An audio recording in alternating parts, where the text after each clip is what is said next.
Jean chapitre 17, verset 19 à 20. Je me sanctifie moi-même pour eux, afin qu'eux aussi soient sanctifiés par la vérité. Et ce n'est pas pour eux seulement que je prie, mais encore pour tous ceux qui croiront en moi par leur parole. Cela va être pérennisé dans 2 Thessaloniciens chapitre 2, verset 15. L'apôtre Paul dit, je cite, « Ainsi donc, frères, demeurez fermes et retenez les instructions que vous avez reçues, soit par notre parole, soit par notre lettre. Ainsi donc, frères, demeurez fermes et retenez les instructions que vous avez reçues, soit par notre parole, soit par notre lettre. » Alors ma sœur, mon frère, toi que le Seigneur convie à ce live, à sa table pour que tu manges la nourriture spirituelle, la saine doctrine, la pure, celle qui n'a pas subi de théologie, celle qui n'a pas subi de variation, ni un système où les hommes se sont organisés pour pouvoir justement vous sortir de la vérité. Est-ce que cela était étonnant? Non, pas du tout, puisque Paul l'a prédit. Paul nous dit dans 2 Corinthiens 11, verset 1, « Oh, si vous pouviez supporter de ma part un peu de folie, mais vous me supportez, car je suis jaloux de vous, d'une jalousie de Dieu, parce que je vous ai fiancé à un seul époux, pour vous présenter à Christ comme une vierge pure. »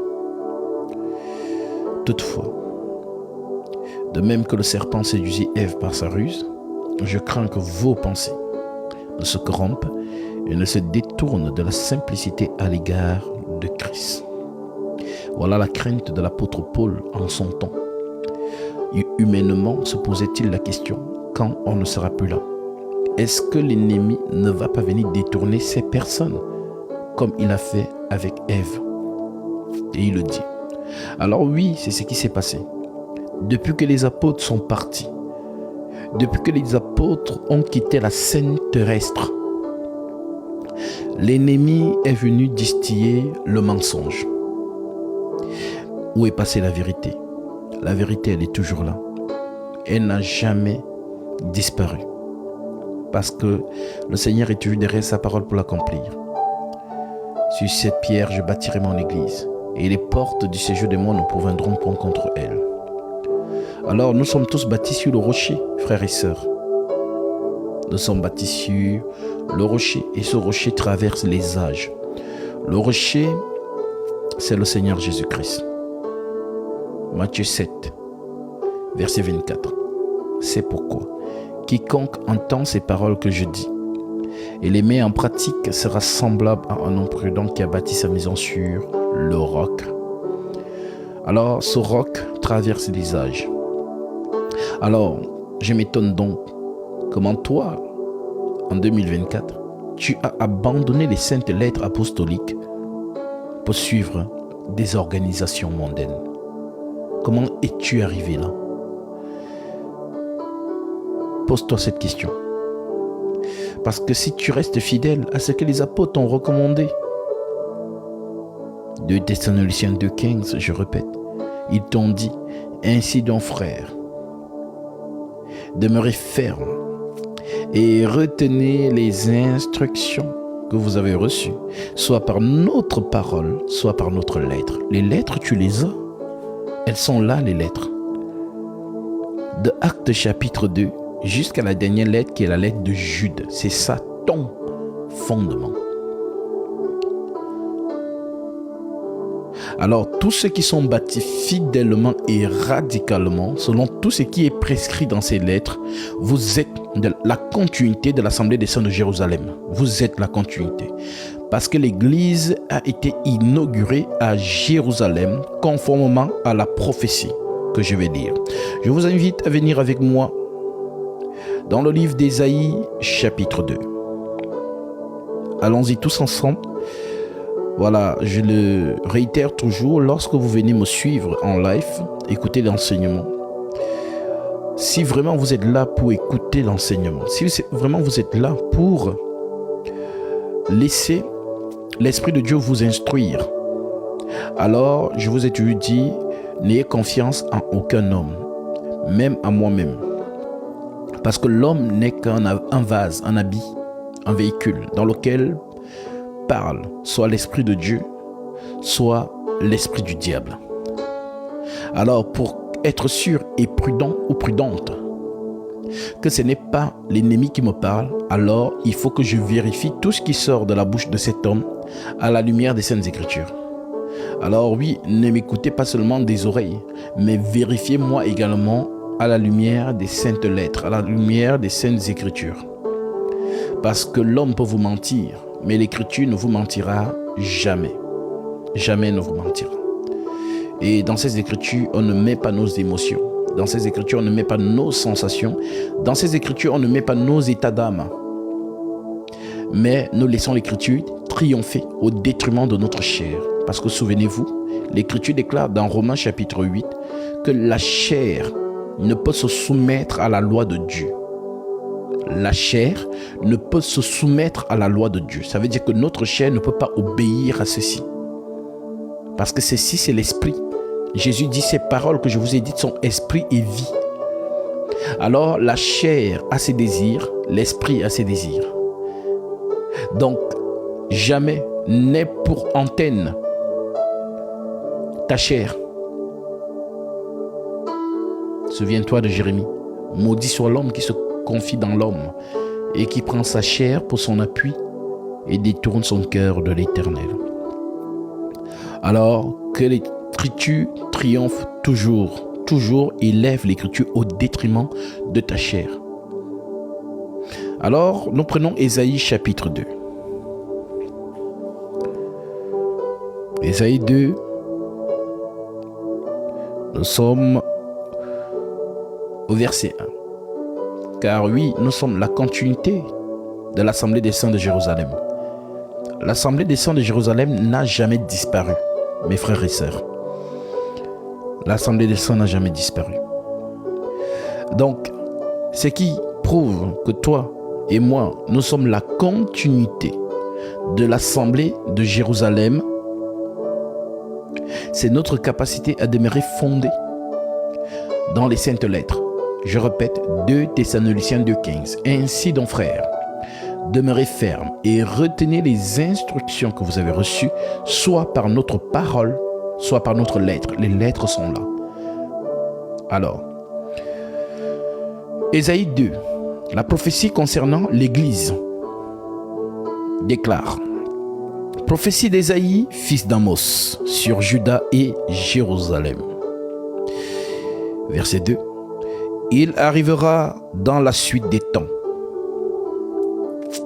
que la montagne de la maison de l'Éternel sera fondée sur les sommets des montagnes, qu'elle se lèvera par-dessus les collines,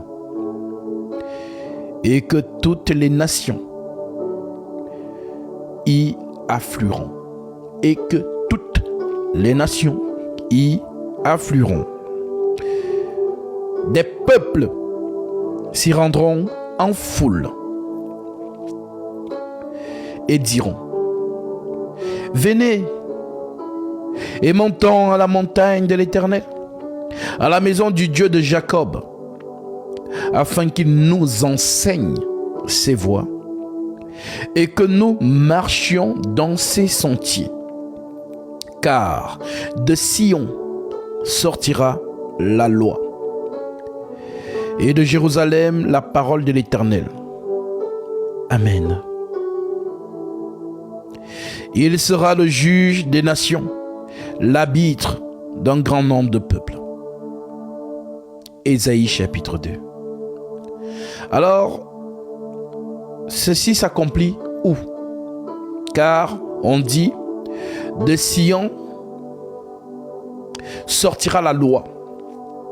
Et c'est quoi la loi selon Dieu? Parce que quand les gens entendent loi, ils font référence directement aux 10 commandements. Non.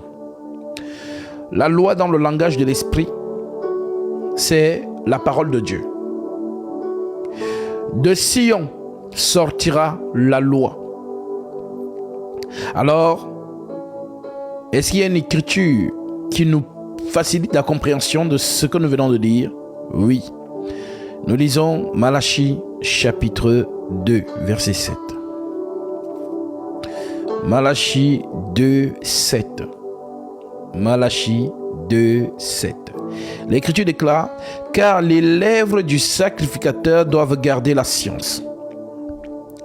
Et c'est à sa bouche qu'on demande la loi. Vous voyez, ça revient. C'est à la bouche du sacrificateur qu'on demande la loi, la science. Parce qu'il est envoyé de l'Éternel des armées. Je répète. Car les lèvres du sacrificateur doivent garder la science. Et c'est à sa bouche qu'on demande la loi. Parce qu'il est envoyé de l'Éternel. Maintenant, posons-nous la question. Qui est-ce que l'Éternel a envoyé? Apparemment, c'est lui. C'est chez lui qu'on demande la science. En d'autres termes, la connaissance, la loi.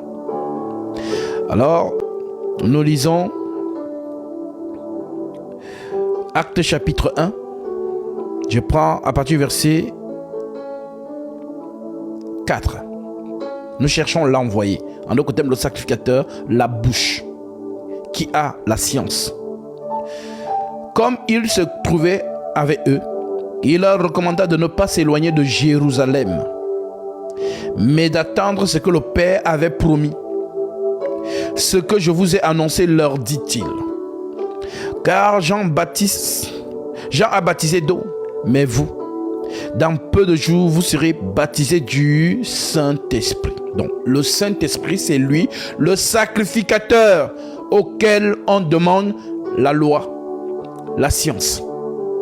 Car l'Écriture nous dit, Jésus est la science de tous les mystères. Donc, le sacrificateur, selon Malachie, chapitre 2, que je vais relire parce que beaucoup, n'ont pas compris. Malachie 2, 7, je reprends l'Écriture dit, car les lèvres du sacrificateur doivent garder la science. Et c'est à sa bouche qu'on demande la loi, la connaissance.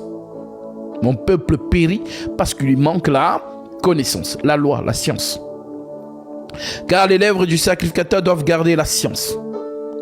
Et c'est à sa bouche, pas chez une autre personne, c'est à sa bouche qu'on demande la loi.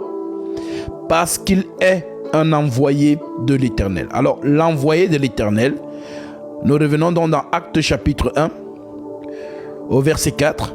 On nous dit donc, le Seigneur dit, comme il se trouvait avec eux, il leur recommanda de ne pas s'éloigner de Jérusalem, mais d'attendre ce que le Père avait promis. Ce que je vous ai annoncé, leur dit-il. Car Jean a baptisé d'eau, mais vous, dans peu de jours, vous serez baptisés du Saint-Esprit.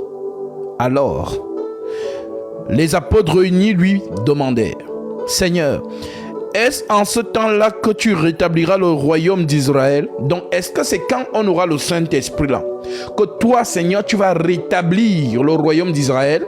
C'est la question des apôtres.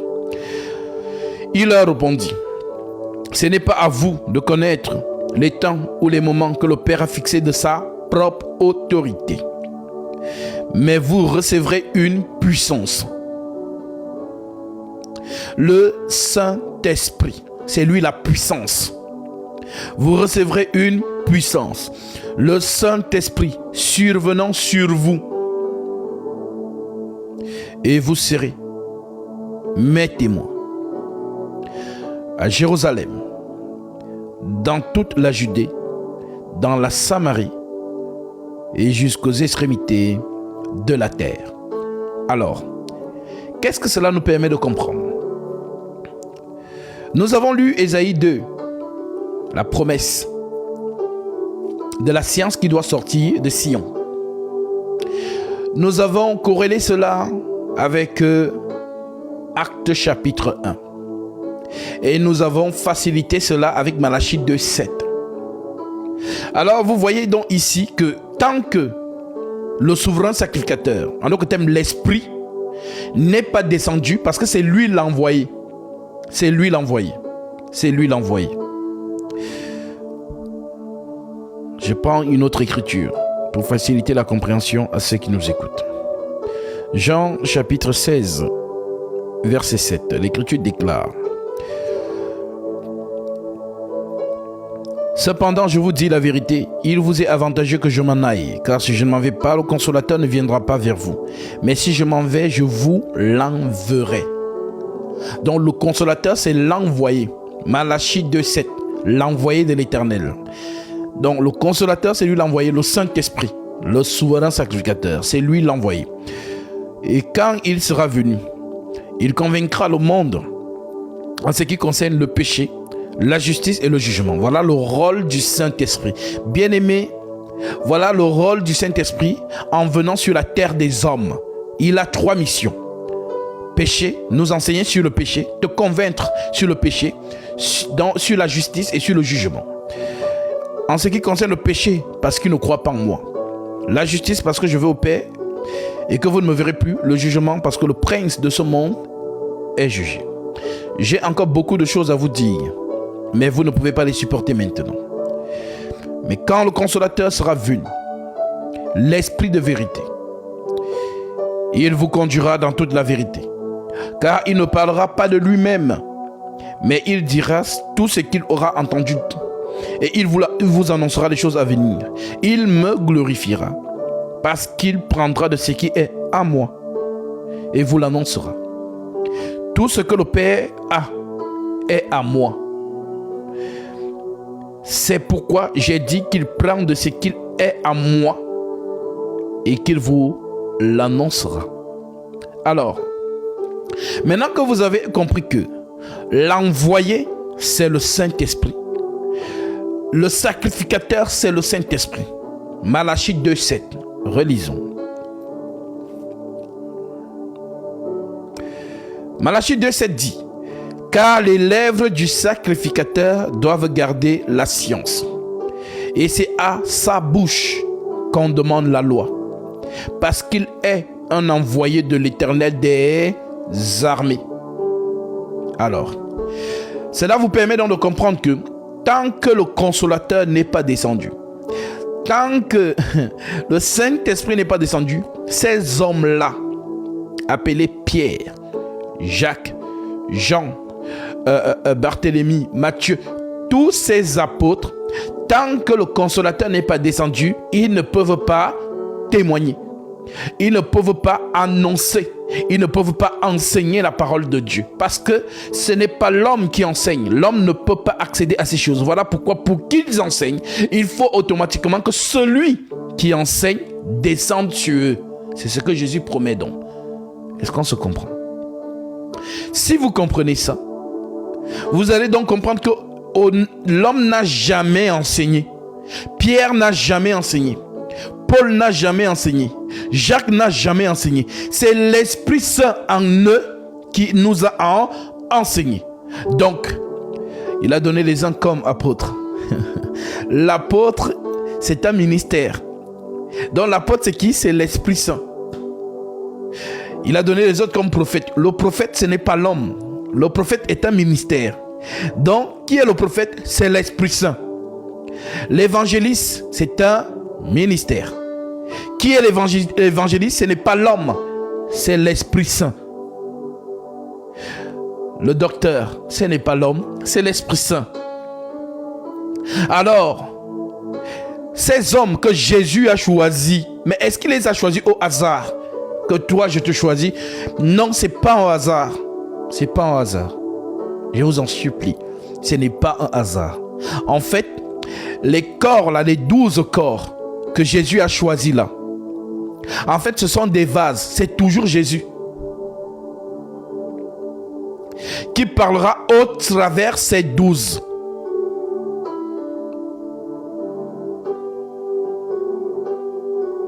Donc, s'il vous dit donc, notre Seigneur Jésus-Christ, dans Jean 17, verset 19 et le verset 20, s'il vous dit: je me sanctifie moi-même pour eux, afin qu'eux aussi soient sanctifiés par la vérité. Et ce n'est pas pour eux seulement que je prie, mais encore pour tous ceux qui croiront futur en moi par leur parole. Oui, parce qu'ils sont sanctifiés. Donc tant que Jésus a toute la plénitude de la vérité. On ne peut pas le tuer. D'où sa prière sacerdotale de Jean 17. Tant qu'il est plein, on ne peut pas le tuer. Ce qu'il a amené, il doit déverser ça dans 12 vases. Et lorsqu'il a fini de déverser ça dans les 12 vases, à ce moment, on peut l'arrêter. Parce qu'il est vide. Lisons donc cela dans Jean 17 pour que vous compreniez mieux sa prière. Jean 17, verset 1. Après avoir ainsi parlé, Jésus leva les yeux au ciel et dit: Père, l'heure est venue. Glorifie ton Fils, afin que ton Fils te glorifie, selon que tu lui as donné pouvoir sur toute chair, afin qu'il accorde la vie éternelle à tout ce que tu lui as donné. Ici, là, il ne parle pas de toi. Tu vas comprendre de qui il parle par la suite. Or, la vie éternelle, c'est qu'ils te connaissent. Toi, le seul vrai Dieu, et celui que tu as envoyé, Jésus-Christ. J'étais glorifié sur la terre. J'ai achevé l'œuvre que tu m'as donné à faire. Comment ça achever? Il n'est pas encore à la croix. Alors de quoi il parle? Et maintenant, toi, Père, glorifie-moi auprès de toi-même de la gloire que j'avais auprès de toi avant que le monde fût. J'ai fait connaître ton nom aux hommes que tu m'as donnés du milieu du monde. Ils étaient à toi et tu me les as donnés et ils ont gardé ta parole. Donc les hommes que Dieu lui a donnés du milieu du monde, ce sont les 12. Ça n'a rien à voir avec toi. Pour que toi, tu entres dans cette promesse, il faut que tu écoutes les 12. Si tu n'écoutes pas les 12, tu ne peux pas entrer dans la promesse. Oui, oui, mon frère. Chaque détail compte. Oui, oui. Le Saint-Esprit, lorsqu'il enseigne, il est dans le détail. Vous avez besoin qu'on vous décortique la parole de Christ, pour que ce soit clair dans votre esprit. Alors, j'ai fait connaître ton nom aux hommes que tu m'as donnés du milieu du monde. Ils étaient à toi et tu me les as donnés et ils ont gardé ta parole. Donc, Pierre, Jacques, Barthélemy, Philippe, ce n'est pas un hasard que Jésus est venu, toi, suis-moi. Non, c'est pas un hasard. Puisque beaucoup sont venus comme disciples. Nous sommes arrêtés au verset 6. Je prends directement Jean chapitre 6, verset 60, pour que vous compreniez mieux. Jean 6, verset 60. Allons-y ensemble. Jean 6, verset 60. L'Écriture dit: vous y êtes? Plusieurs de ses disciples, dont Jésus a choisi, plusieurs de ses disciples, après l'avoir entendu dire: cette parole est dure, qui peut l'écouter? Donc, ils étaient plusieurs. Et Jésus a lâché une parole spirituelle. Et ils n'ont pas capté. Donc, la vérité que Jésus a lâchée leur a fait peur. A fait peur à qui? À ceux qui ne sont pas réellement choisis par le Père.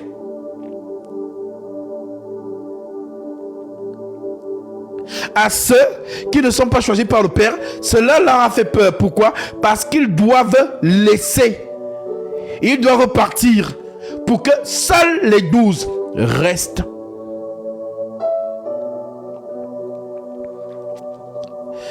Alors, quelle est la parole qui fait donc que ces disciples se séparent de Jésus? Nous prenons le verset 54. Celui qui mange ma chair et qui boit mon sang a la vie éternelle. Et je le ressusciterai le dernier jour. Car ma chair est vraiment une nourriture et mon sang est vraiment un breuvage. Celui qui mange ma chair et qui boit mon sang demeure en moi et je demeure en lui. Comme le Père qui est vivant m'a envoyé et que je vis par le Père, ainsi celui qui mange vivra par moi. C'est ici le pain qui est descendu du ciel. Il n'en est pas comme de vos pères qui ont mangé la manne et qui sont morts. Celui qui mange ce pain vivra éternellement. Jésus dit ces choses dans la synagogue en enseignant à Capernaum. Alors, lorsqu'ils ont donc écouté ça, les 60 dons, plusieurs de ses disciples, après l'avoir entendu dire cette parole est dure, qu'est-ce qu'il nous raconte? Comment on va manger sa chair? Comment on va boire son sang? Non. L'affaire, ça devient compliqué. C'est un faux prophète. Ils se sont retirés. Voilà pourquoi je vous ai dit, la vérité n'est jamais évidente. La vérité n'est jamais évidente à accepter. La vérité n'est jamais évidente à accepter. Plusieurs de ses disciples, après l'avoir entendu dire, cette parole est dure, qui peut l'écouter?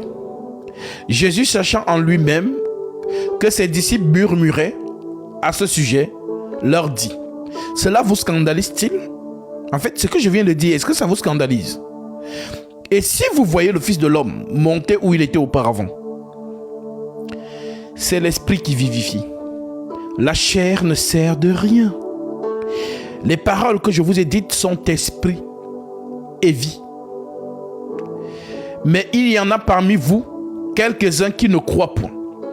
Car Jésus savait dès le commencement qui étaient ceux qui croyaient, ceux qui ne croyaient point, et qui est celui qui le livrerait. Et il ajouta, c'est pourquoi je vous ai dit que nul ne peut venir à moi si cela ne lui a été donné par le Père. Donc les 12 dont vous avez les noms là, les Pierre, les Jacques, ce n'est pas une décision que Jésus prend au ciel de les choisir, non. Pierre avait déjà été choisi dans la préscience divine. Jacques avait déjà été choisi dans la préscience divine. Barthélemy, Philippe, Jean, ils avaient déjà été choisis dans la préscience divine. Qu'appelle la préscience divine? La préscience divine, c'est la volonté. Je suis venu faire la volonté de mon Père. La volonté, c'est ce qui a été décidé dans l'éternité et non pas dans la création. Les cieux ont été créés, la terre aussi a été créée. Dieu ne provient pas de la création, qu'elle soit céleste, qu'elle soit terrestre. Lui, il vient de l'intranscendance, en d'autres termes, de l'éternité, là où les choses se sont décidées. Voilà pourquoi on dit l'agneau immolé dès avant la fondation du monde. Donc avant que le monde céleste ou terrestre ne soit créé, l'agneau dans le programme de Dieu avait déjà été immolé. En d'autres termes, dans la pensée du Créateur, l'agneau avait déjà été immolé. Alors, si vous comprenez donc ça, lorsqu'il dit donc, car Jésus savait dès le commencement qui étaient ceux qui ne croyaient point et qui était celui qui le livrait. Et il ajouta, c'est pourquoi je vous ai dit que nul ne peut venir à moi si cela ne lui ait été donné par le Père. Dès ce moment, plusieurs de ses disciples se retirèrent et ils n'allaient plus avec lui. Jésus donc dit aux 12, parce que j'ai vu quelqu'un écrire là 13. Il n'y a pas 13 apôtres, il y a 12 apôtres.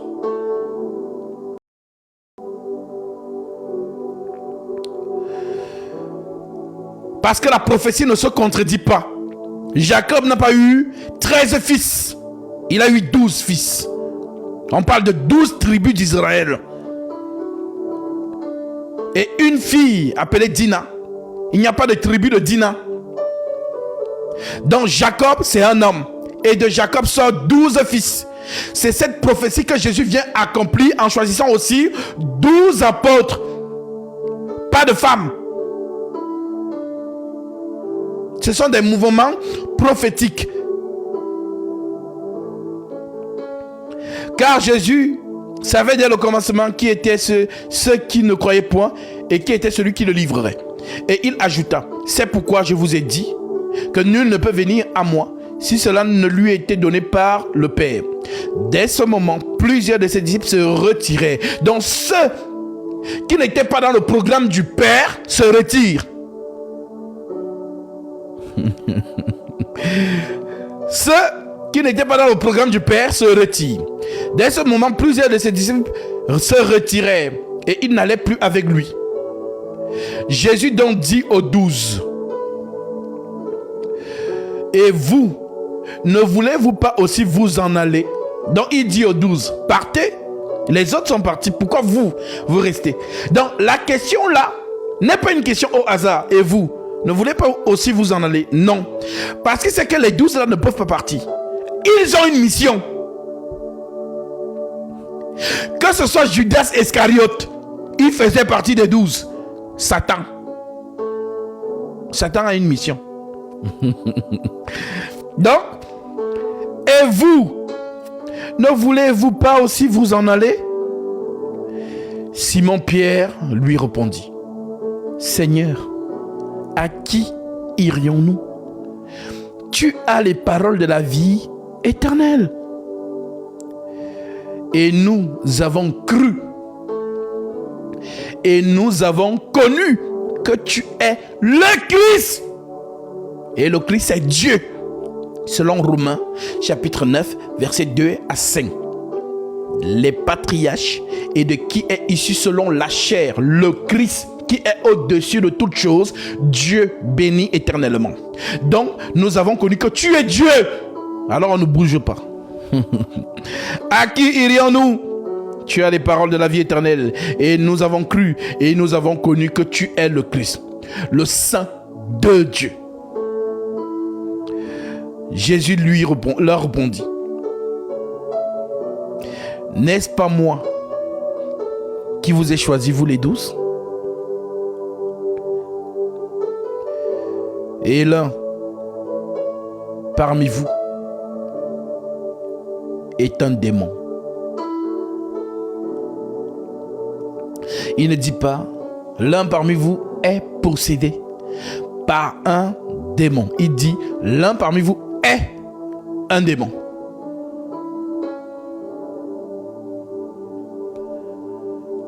Mais on n'a pas vu Judas Iscariote avec des cornes. On n'a pas vu Judas Iscariote avec les dessins qu'on vous montre dans les films. Où, voilà, les démons laids, tout ça, machin là. On n'a pas vu ça. Donc, il était normal, comme un homme. Mais Jésus dit, c'est un démon. Alors, cela vous permet de comprendre que, ça dit, dans le dehors où vous marchez là-bas, il y a les démons corporés.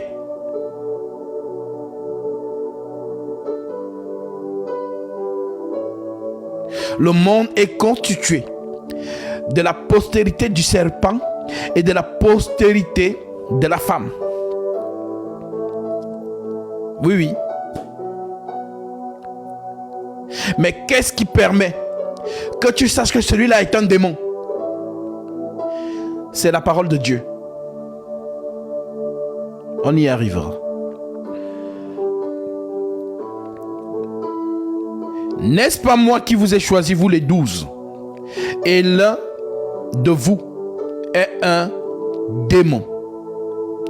Il parlait de Judas Iscariote, fils de Simon, car c'était lui qui devait le livrer, l'un des 12. Alors, avec notre conscience, notre cerveau, on peut se poser la question que, mais comment Jésus a choisi Satan parmi les 12 apôtres? Tout simplement parce que Satan avait une mission. Tous ceux que Jésus a choisis là, ils ont une mission. Voilà donc pourquoi, une fois que tu as compris Jean 6, je reviens donc dans Jean 17. Pour que tu comprennes mieux sa prière.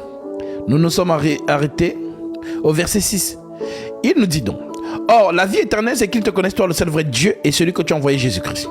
Je t'ai glorifié sur la terre. J'ai achevé l'œuvre que tu m'as donnée à faire. Et maintenant, toi, Père, glorifie-moi auprès de toi-même de la gloire que j'avais auprès de toi avant que le monde fût. J'ai fait connaître ton nom aux hommes que tu m'as donnés du milieu du monde. dont les hommes là, ce sont dans les 12. Ils étaient à toi et tu me les as donnés et ils ont gardé ta parole. Maintenant, ils ont connu que tout ce que tu m'as donné vient de toi, car je leur ai donné les paroles que tu m'as données. Et ils les ont reçues. Et ils ont vraiment connu que je suis sorti de toi. Et ils ont cru que tu m'as envoyé. On continue, verset 9. C'est pour eux que je prie. Je ne prie pas pour toi. Oui, toi qui me regardes là. Non, tu n'es pas ici. Comprenez bien comment Dieu marche dans son plan. On va savoir comment toi tu fais pour te retrouver maintenant ici. Comment? Donc tu sauras si tu es vraiment entré dans la maison de Dieu ou alors tu n'es jamais entré si tu es dans les choses des hommes. C'est par ce schéma qu'on sait si tu es vraiment de l'église de Jésus-Christ. Que Dieu vous donne l'oreille de la compréhension. Car je leur ai donné les paroles que tu m'as données. Et ils ont reçu. Et ils ont vraiment connu que je suis sorti de toi. Et ils ont cru que tu m'as envoyé. C'est pour eux que je prie. Je ne prie pas pour le monde, mais pour ceux que tu m'as donnés, parce qu'ils sont à toi. Et tout ce qui est à moi est à toi. Et ce qui est à toi est à moi. Et je suis glorifié en eux. Je ne suis plus dans le monde. Et ils sont dans le monde. Et je vais à toi, Père Saint.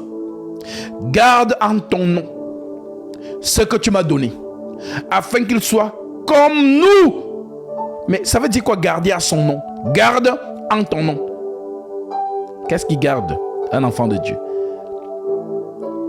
C'est la parole de Dieu. Et la parole de Dieu, c'est le nom de Dieu. Selon que l'Écriture, je lis et je reviens, nous nous sommes arrêtés au verset 9. Je prends Apocalypse chapitre 19, verset 11.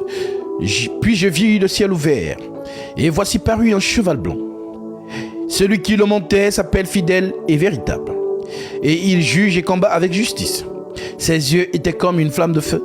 Sur sa tête étaient plusieurs diadèmes. Il avait un nom écrit que personne ne connaît si ce n'est lui-même. Il était revêtu d'un vêtement teint de sang. Son nom est la parole de Dieu. Maintenant, on revient donc dans Jean chapitre 17, au verset 9 où nous nous sommes arrêtés. C'est pour eux que je prie. Je ne prie pas pour le monde, mais pour ceux que tu m'as donnés, parce qu'ils sont. Et tout ce qui est à moi et à toi, et ce qui est à toi et à moi, et je me glorifie en eux. Je ne suis plus dans le monde, ils sont dans le monde, et je vais à toi, Père Saint. Garde en ton nom. Garde en ton nom. Garde en ton nom. Donc le nom de Dieu, c'est la parole. Garde en ton nom ce que tu m'as donné, afin qu'ils soient comme nous. Lorsque j'étais avec eux dans le monde, je les gardais en ton nom. Donc c'est par ta parole que je les ai gardés. J'ai gardé ce que tu m'as donné, et aucun d'eux ne s'est perdu. Sinon le fils de la perdition, donc Satan. Le fils de la perdition. Maintenant, tu vas comprendre aujourd'hui pourquoi donc Paul a écrit dans 2 Thessaloniciens, chapitre 2, je prends le verset 1. Et pour ce qui concerne l'avènement de notre Seigneur Jésus-Christ et notre réunion avec lui, nous vous prions, frères, de ne pas vous laisser facilement ébranler dans votre bon sens et de ne pas vous laisser troubler, soit par quelques inspirations, ou soit par quelques paroles, ou par quelques lettres qu'on dirait venir de nous, comme si le jour du Seigneur était déjà là. Que personne ne vous séduise d'aucune manière, car il faut que l'apostasie soit arrivée auparavant et qu'on ait vu paraître l'homme du péché, le fils de la perdition. Donc, Judas, c'est Satan. Judas Iscariote, c'était Satan au temps de Jésus. Qui le savait? Personne. Voilà. Donc, si tu vois Caïn, tu vois Abel. Si tu vois Jésus, Satan est à côté. La preuve en est que les deux ne sont pas là. Donc, forcément, si tu vois l'un, l'autre est là. Nous les attendons. Michael et le dragon.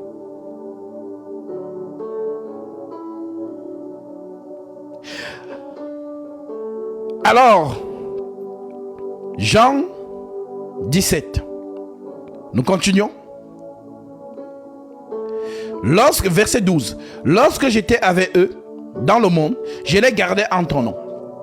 J'ai gardé ce que tu m'as donné, et aucun d'eux ne s'est perdu, sinon le fils de la perdition, donc Satan. Sinon le fils de la perdition. Donc quand vous entendez fils de la perdition, c'est pourquoi je vous ai toujours dit, les gens qui n'ont jamais compris l'expression fils de Dieu là, qui pensent que Dieu c'est un papa qui est un fils. La perdition c'est un papa? Est-ce que la perdition c'est un papa? Non. Mais pourquoi on dit de Judas Iscariot fils de la perdition? En d'autres termes, Satan devenu homme. Le mensonge qui devient un homme. Maintenant, fils de Dieu, Jésus. La vérité qui devient un homme. C'est ça les deux expressions. Ça n'a rien à voir avec un papa. Donc vous qui avez dans la tête là, que dans votre tête, dans votre esprit là, voilà, il y a Dieu le Père, voilà Dieu le Fils. Donc voilà, comme une qui disait ici que non, Dieu le Père est un peu jaloux parce qu'on prie trop Dieu le Fils. On parle trop seulement de Dieu le Fils, on oublie Dieu le Père. Voilà, vraiment c'est la sorcellerie. L'incompréhension des Saintes Écritures. L'expression fils de Dieu et fils de la perdition veut tout simplement dire la vérité incarnée et le mensonge incarné. Donc Jésus, la vérité, Judas Iscariot, le mensonge, Caïn, Abel.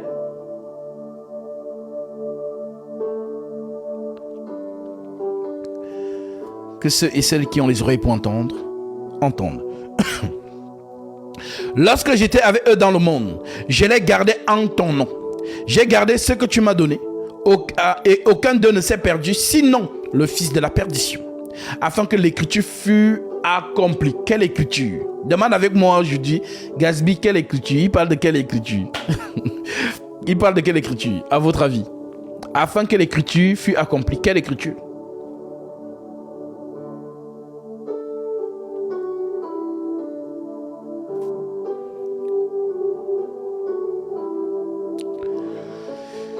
Quelle écriture?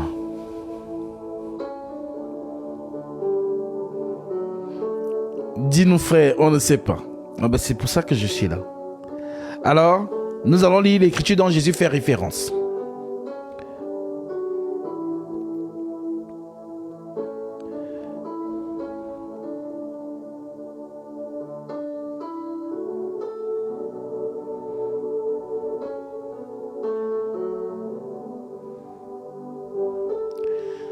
Alors, Jésus cite en fait le roi David. Psaume, chapitre 60. Allons-y ensemble. Psaume.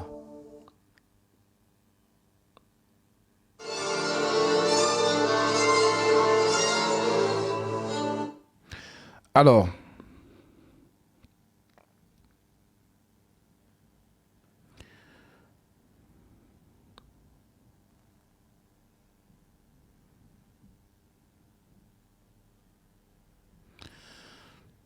un instant.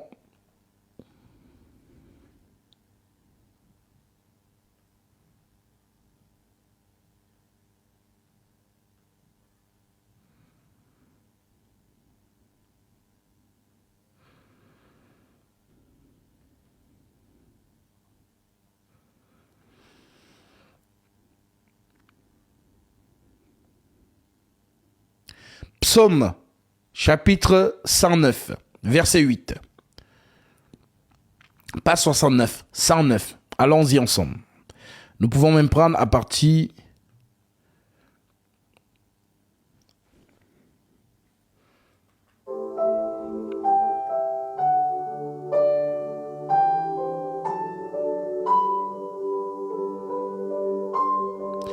Prenons à partir du verset 1. Et vous allez comprendre de quoi Jésus fait référence dans Jean chapitre 17 que nous venons de lire. Psaume 109 verset 1. Ô chef des chantres, David, psaume Dieu de ma louange, ne te tais point, car il ouvre contre moi une bouche méchante et trompeuse. Il me parle avec une langue mensongère. Ils m'environnent de discours haineux et ils me font la guerre sans cause. Tandis que je les aime, ils sont mes adversaires. Mais moi, je recours à la prière. Alléluia! Ils me rendent le mal pour le bien et de la haine pour mon amour. Place-le sous l'autorité d'un méchant. Et qu'un accusateur se tienne à sa droite. Quand on le jugera et qu'il soit déclaré coupable et que sa prière passe pour un péché. Alléluia! Que ces jours soient peu nombreux. Qu'un autre prenne sa charge. Vous avez compris? Je pense qu'il y a beaucoup qui n'ont pas capté. Mais je vais relire pour vous. En fait, on parle ici de Jésus et de Judas Iscariote. C'est la prophétie, psaume. La loi, les psaumes et les prophètes n'ont parlé que de moi. Car il ouvre contre moi une bouche méchante et trompeuse. Il me parle avec une langue mensongère. Ils m'environnent de discours haineux et ils me font la guerre sans cause. Tandis que je les aime, ils sont mes adversaires. Mais moi, je recours à la prière. Ils me rendent le mal pour le bien et de la haine pour mon amour. Place-le sous l'autorité d'un méchant et qu'un accusateur se tienne à sa droite. Je prends la scène adéquate pour mieux vous éclaircir. On revient. Prenons Zacharie, chapitre 3, verset 1. C'est ça en fait. Il me fit voir Josué, le souverain sacrificateur, debout devant l'ange de l'Éternel. Et Satan qui se tenait à sa droite pour l'accuser. Tu comprends mieux? Est-ce que tu comprends mieux? Je relis. Il me fit voir Josué, le souverain sacrificateur, debout devant l'ange de l'Éternel. Et Satan qui se tenait à sa droite pour l'accuser.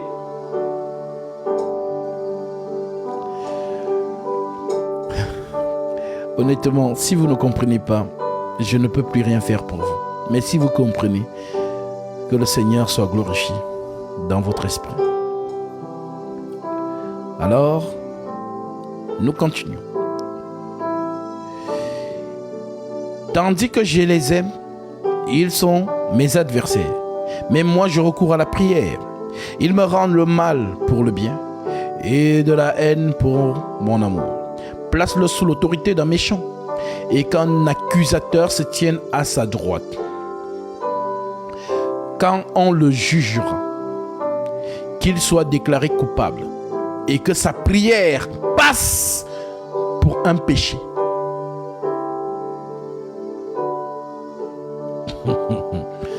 Que ces jours soient peu nombreux. Les jours de qui ont été peu nombreux? Judas. Pourquoi il s'est suicidé? Que ces jours soient peu nombreux et qu'un autre prenne sa charge. C'est dans ce discours que l'apôtre Pierre reprend donc dans Actes chapitre 1. Actes chapitre 1 au verset 15. Pierre dit donc: en ce jour-là, Pierre se leva au milieu des frères. Le nombre des personnes réunies était d'environ 120. Et il dit: hommes frères, il fallait que s'accomplisse ce que le Saint-Esprit dans l'Écriture a annoncé d'avance par la bouche de David au sujet de Judas, qui a été le guide de ceux qui ont saisi Jésus. Il était compté parmi nous et il avait part au même ministère Cet homme, ayant acquis un champ avec le salaire du crime, est tombé, s'est rompu par le milieu du corps et toutes ses entrailles se sont répandues. La chose a été si connue de tous les habitants de Jérusalem que ce champ a été appelé dans leur langue Hakeldama, c'est-à-dire champ du sang. Or, il est écrit dans le livre des psaumes que sa demeure devienne déserte et que personne ne l'habite et qu'un autre prenne sa charge.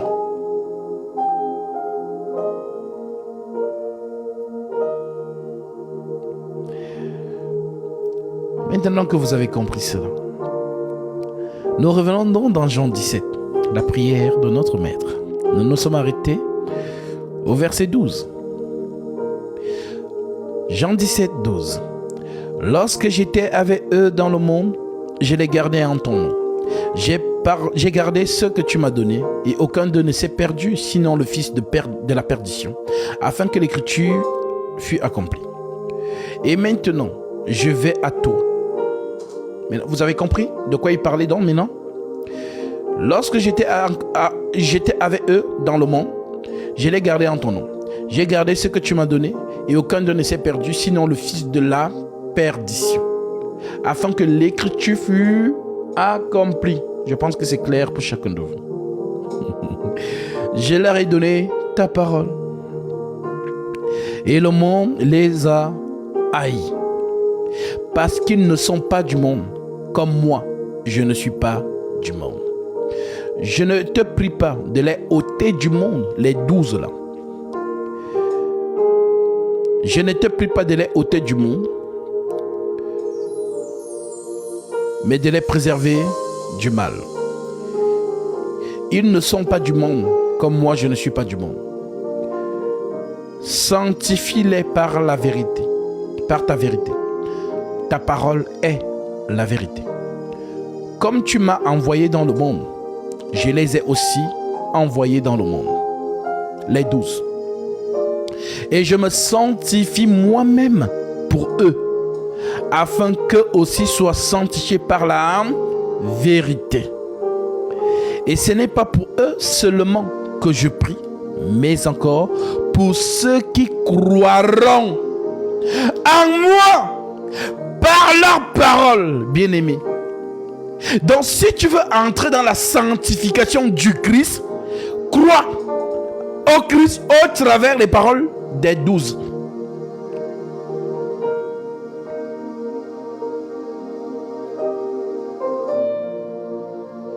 Si tu n'as pas cru radicalement à ce qu'ils ont posé, frère, tu n'es pas de l'église de Jésus-Christ. Tu es dans les églises des hommes. Tu es dans les organisations mondaines de l'ennemi. Le Vatican n'est pas de Christ. Témoins de Jéhovah, mormons, gallicans, méthodistes, protestants, adventistes, ICC, Compassion, Assomption, toutes ces organisations dites religieuses avec des dénominations ayant une ligue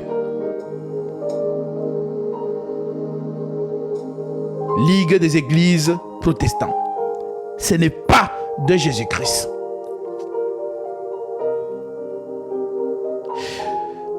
Gare à toi, tu ne diras pas au Seigneur que tu ne savais pas. Gare à toi, tu ne diras pas au Seigneur que tu ne savais pas. Tu l'as su maintenant, aujourd'hui. Si tu ne le savais pas, tu l'as su aujourd'hui. Maintenant que tu as écouté, prends tes responsabilités, car tu es engagé. L'enseignement est resté qu'aux 12. Voilà pourquoi je vous ai lu 2 Thessaloniciens chapitre 2 qui déclare: ainsi donc frères, demeurez fermes et retenez les instructions que vous avez reçues, soit par notre parole, soit par notre lettre. Ainsi donc frères, demeurez fermes et retenez les instructions que vous avez reçues, soit par notre parole, soit par notre lettre. Ainsi donc frères, demeurez fermes et retenez les instructions, les enseignements que vous avez reçue, soit par notre parole, nous les apôtres, soit par notre lettre.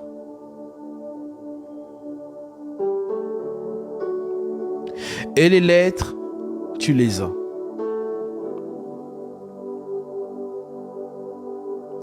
Car c'est par qui le Seigneur a écrit dans la loi. C'était le même esprit qui a aussi écrit par les apôtres. Ce sont ce dont on appelle les paroles des sages, conformément à Ésaïe 34, verset 16, que je vais lire.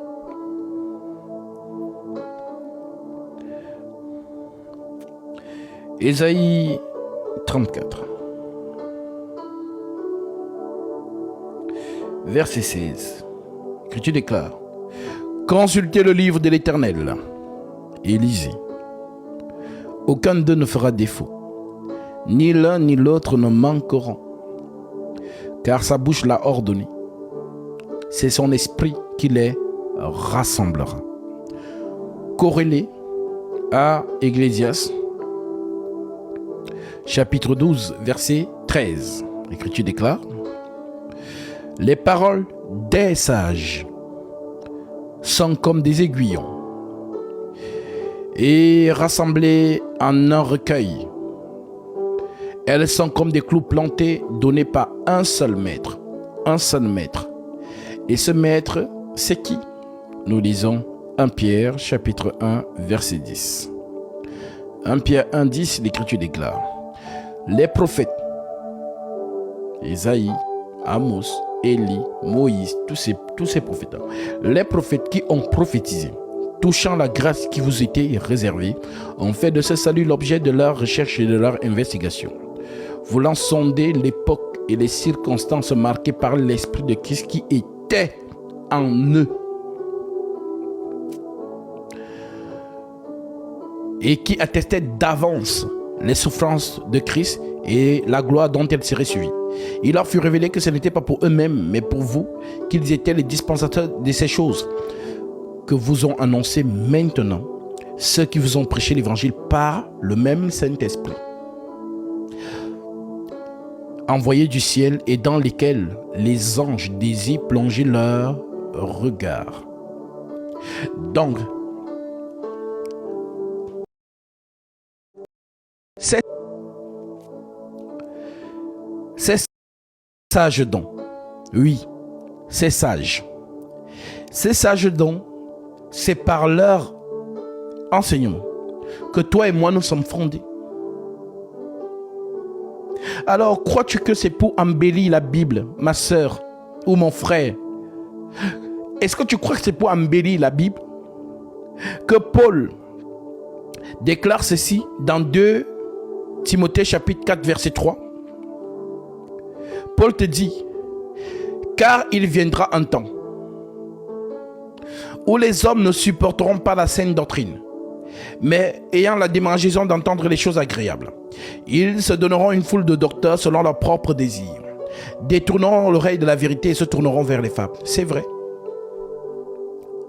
Les gens ont abandonné les saintes lettres pour se conformer à ce que vous appelez aujourd'hui les églises réveillées, ou encore au système du Vatican.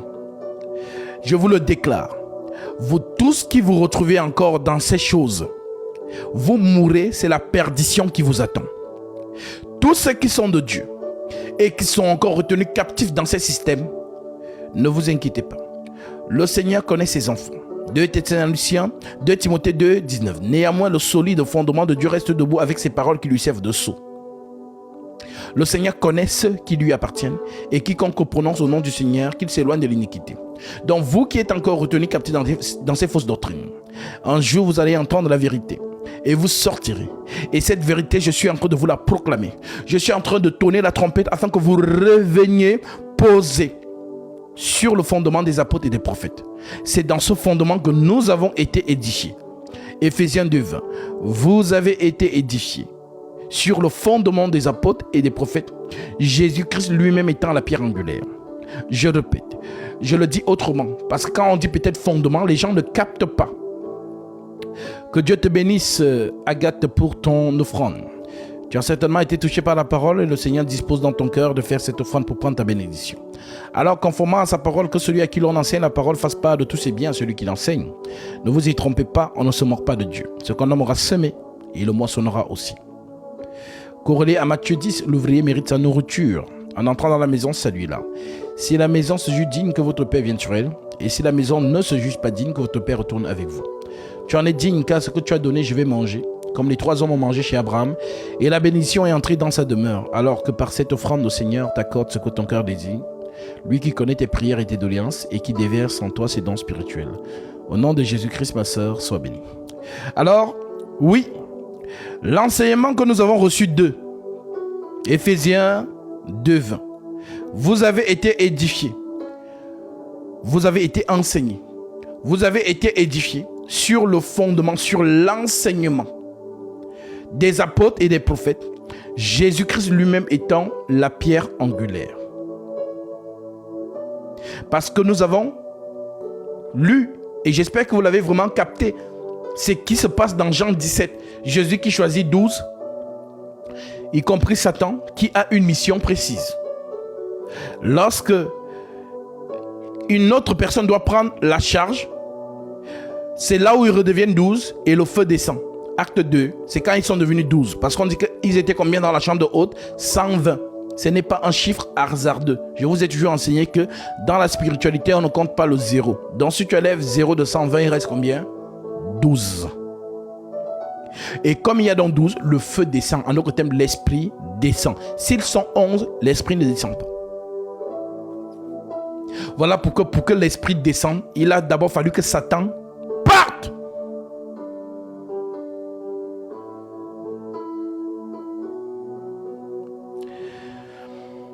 Alors, bien-aimés, je vous en supplie, pour l'amour de Dieu, réveillez-vous.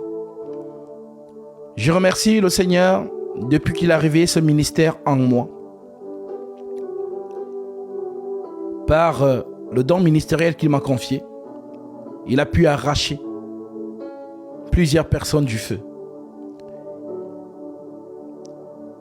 Parce que ces gens étaient encore retenus captifs dans ces systèmes. Ils ont entendu la vérité, ils sont venus, ils ont cru, ils ont pris leur baptême conformément à la sainte doctrine. Ils ont reçu le Saint-Esprit. Maintenant, nos frères sont encore. Nous continuons toujours à œuvrer pour vous rappeler ces choses. Car nous sommes à la dernière heure. Nous sommes le ministère de la dernière heure. Je lis cela. Parce que beaucoup ne comprennent pas c'est quoi la dernière heure et tout, c'est quoi la 11e heure. Nous sommes dans Matthieu chapitre 20. Le Seigneur nous parle, il nous dit, le royaume des cieux, je suis au verset 1, Matthieu 20, verset 1. Le royaume des cieux est semblable à un maître de maison qui sortit dès le matin afin de louer des ouvriers pour sa vigne. C'est une parabole et comprend le code. Car le royaume des cieux est semblable à un maître de maison qui sortit dès le matin. Donc le matin, c'est le commencement, c'est l'alpha. Afin de louer les ouvriers pour sa vigne. Les ouvriers, ce sont tous les vases d'ustensiles, tous les instruments que Dieu va utiliser pour accomplir son œuvre. Il convint avec eux d'un denier. Donc il a appelé des ouvriers le matin tôt, dont ceux qui ont commencé. En d'autres termes, les prophètes. Il convient avec eux d'un denier. Donc, si tu ne comprends pas un denier, on va dire 1 euro, bien 1 franc, un denier par jour. Et il les envoya à sa vigne. Allez et prêchez la bonne nouvelle à toute la création. Celui qui croira et qui sera baptisé sera sauvé. Celui qui ne croira pas sera condamné. Allez! Et il les envoya à sa vigne. Il sortit vers la 3e heure. Donc nous avons le matin, nous avons la 3e heure. Et il en vit d'autres qui étaient sur les places sans rien faire. Il leur dit, allez aussi à ma vigne, et je vous donnerai ce qui serait raisonnable. Donc, ici, ce sont des ouvriers, les serviteurs de Dieu, les vases de Dieu, qu'il appelle au ministère de la parole. On ne s'improvise pas dans le ministère, c'est Jésus qui t'appelle. Va dans ma vigne. Et il vit d'autres qui étaient sur les places sans rien faire. Il leur dit, allez aussi à ma vigne, et je vous donnerai ce qui serait raisonnable. Ils y allèrent. Il sortit de nouveau vers la 6e heure, dont nous avons le matin, la 3e heure et la 6e heure, et vers la 9e heure. Et il fit de même. Étant sorti vers la 11e heure, c'est le dernier. Il n'y a pas de 12e heure. Donc, le Seigneur, par ces heures qu'il vous donne, en fait, c'est une parabole. Il est en train de vous parler des hommes et des cercles.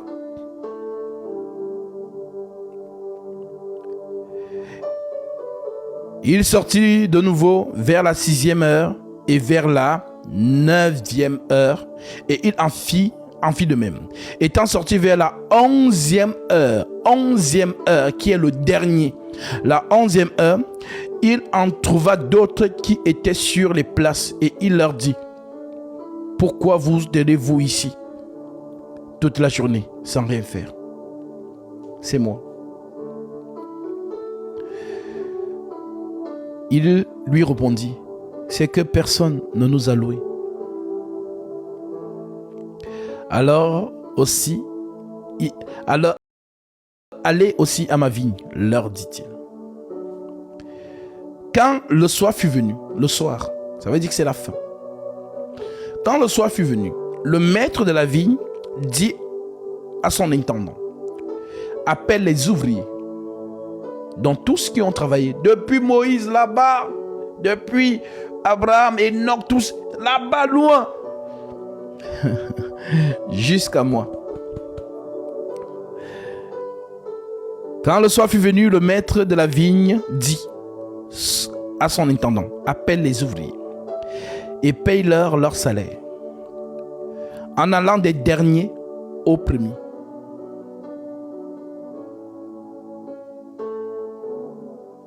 Donc, le Seigneur commence par payer par mois. Et cela, par la suite, il va nous expliquer quelque chose. Il dit, en allant des derniers aux premiers. Les premiers vinrent ensuite. Ceux de la 11e heure vinrent. Et ils reçurent chacun un denier. Donc ils sont arrivés les derniers, ils n'ont rien travaillé. Quand je parle de rien travailler, ça veut dire quoi? Ça veut dire que les prophètes ont souffert.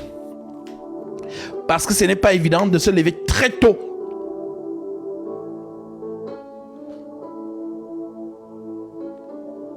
Les autres sont venus en journée. Le soleil brille dans son zénith. Voilà pourquoi vous avez vu comment ils sont morts atrocement. Regardez les apôtres. Vous pensez vraiment que lorsque vous regardez le rétroviseur et que vous voyez leur ministère, regardez les ministères de ces gens-là et regardez ceux qui se disent ministres aujourd'hui. Regardez un peu.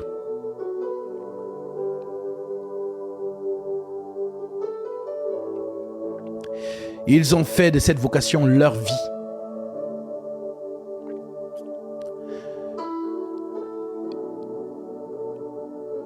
Ceux de la 11e heure vinrent et reçurent chacun un denier. Les premiers vinrent ensuite, croyant recevoir davantage, donc plus que les derniers, mais ils reçurent aussi chacun un denier. En recevant, ils murmurèrent contre le maître de la maison et dirent, ces derniers n'ont travaillé qu'une heure et tu les traites à l'égal de nous qui avons supporté la fatigue du jour et la chaleur. Il répondit à l'un d'eux, mon ami, je ne te fais pas tort. N'es-tu pas convenu avec moi d'un denier?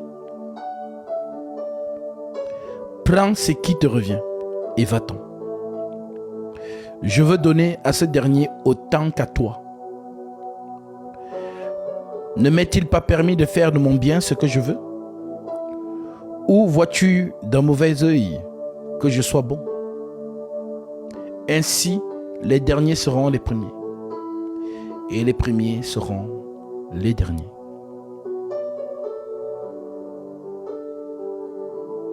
Alors, si vous voyez ce ministère qui vous apporte le détail de la loi des psaumes et des prophètes, c'est pour que vous reveniez. Le Seigneur arrive. Revenez vite. Examinez-vous si vous vous trouvez dans la grâce. Alors je n'aurai pas peur de le dire, ni froid aux yeux, de vous dénoncer tous ceux qui ne sont pas du ministère de la parole de Christ, le vrai Jésus. Car il y a plusieurs Jésus. Il y a le Jésus des apôtres et il y a le Jésus des hommes. Conformément à 2 Corinthiens 11, verset 1. Oh, si vous pouviez supporter de ma part un peu de folie, mais vous me supportez, car je suis jaloux de vous d'une jalousie de Dieu, parce que je vous ai fiancé à un seul époux pour vous présenter à Christ comme une vierge pure. Toutefois, de même que le serpent séduisit Ève par sa ruse, je crains que vos pensées ne se corrompent et ne se détournent de la simplicité à l'égard de Christ. Car si quelqu'un vient vous prêcher un autre Jésus, si quelqu'un vient vous prêcher un autre Jésus que celui que nous vous avons prêché, ou si vous recevez un autre esprit que celui que vous avez reçu, ou un autre évangile que celui que vous avez embrassé, vous le supportez fort bien. Verset 12. J'agis et j'agirai de la sorte pour ôter ce prétexte à ceux qui cherchent un prétexte, afin qu'ils soient trouvés tels que nous dans les choses dont ils se glorifient. Ces hommes-là, ce sont des faux apôtres, des ouvriers trompeurs, déguisés en apôtres de Christ. Et cela n'est pas étonnant puisque Satan lui-même se déguise en ange de lumière. Il n'est donc pas étrange que ces ministres se déguisent aussi en ministres de justice. Leur fin sera selon leurs œuvres. Donc oui, beaucoup se déguisent en ministres de justice. Marcelo Tounassi, Ivan Castano, Joël Tatou, Wilfried Zahui, Alain Tsenge. Voilà.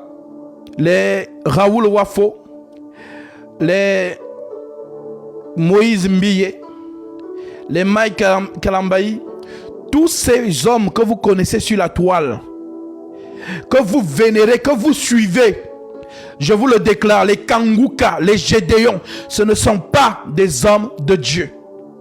Ce sont des personnes qui se sont improvisées dans le ministère de la parole. Les Shorakwetu, toutes ces personnes. Comme vous suivez les hommes et que vous ne suivez pas les Saintes Écritures, c'est votre problème. Mais nous, qui dit Marcelo dit les gospels, il a l'habitude de le dire, c'est mon père spirituel. Donc c'est le même esprit. L'esprit qui agit dans Kangouka, c'est le même qui agit dans Ivan Castano. De toute manière, c'est un réseau, vous le savez, vous le voyez.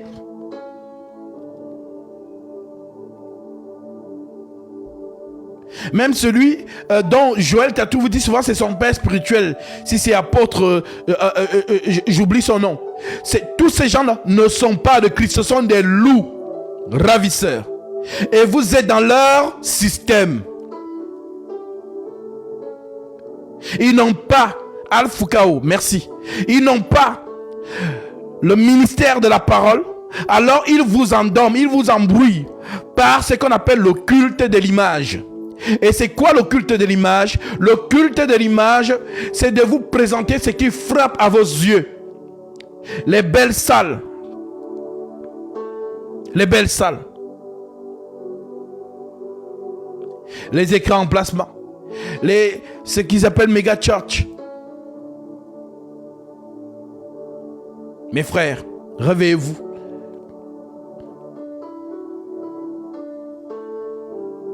Vous tous qui êtes dans le système ICC là, réveillez-vous. Vous ne direz pas. Le Seigneur vous montrera ce live. Si vous avez l'occasion de lui dire, ah Seigneur, je ne savais pas, il va te montrer. Mais comme tu as préféré les hommes, tu t'es attaché émotionnellement à ces hommes. Vous les appelez les papas, les daddies, les pères spirituels. D'accord. Mais il faudra assumer. Lorsque vous allez quitter cette dimension.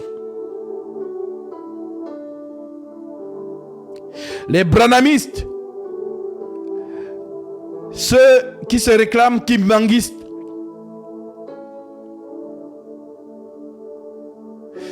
alors réveillez-vous. Je vais prendre mon temps pour vous ramener à la prescription apostolique. Si vraiment vous avez bien suivi ce que le Saint-Esprit vient de vous dire à travers l'enseignement que je viens de vous dérouler, alors vous devez rester fidèlement radical aux lettres apostoliques. Ce n'est que ce que les lettres disent que vous reconnaissez pour vérité. C'est ce que les apôtres nous ont dit, notamment Galates 1:8. Si quelqu'un, ou même nous, vient du ciel, si un ange, ou même nous, vous annonce un autre évangile, qu'il soit maudit. Galates chapitre 1 verset 8. Les Kakou Philippe, tous ces gens-là. Donc, apparemment, nous avons un branhamiste. El Roy. Tu te réclames branhamiste. Donc, à moins que j'ai mal lu, si tu es branhamiste, je t'invite à envoyer ta demande. Et tu vas nous démontrer en quoi Branham est un vrai prophète. Parce que je connais votre doctrine. Donc s'il y a un branhamiste, qu'il envoie sa demande. Ok. Et je tiens à rappeler, vous qui allez nous suivre dans les commentaires, ayez ça pour votre référence. Et si on ne va pas tergiverser, nous allons dire, il est écrit, comme Satan et Jésus dans le désert. Luc 4, il était écrit. Donc j'étais pris, hein, ta connexion est en train de charger. Parfait. Shalom, nous t'écoutons. Oh, bonjour à tous. Shalom à tous. Shalom. J'étais sur TikTok en train de faire donc l'inspection des gens qui parlent sur TikTok et je suis tombé sur toi, sur vous. Donc il y a à peine une minute, le premier mot dont vous étiez en train de vouloir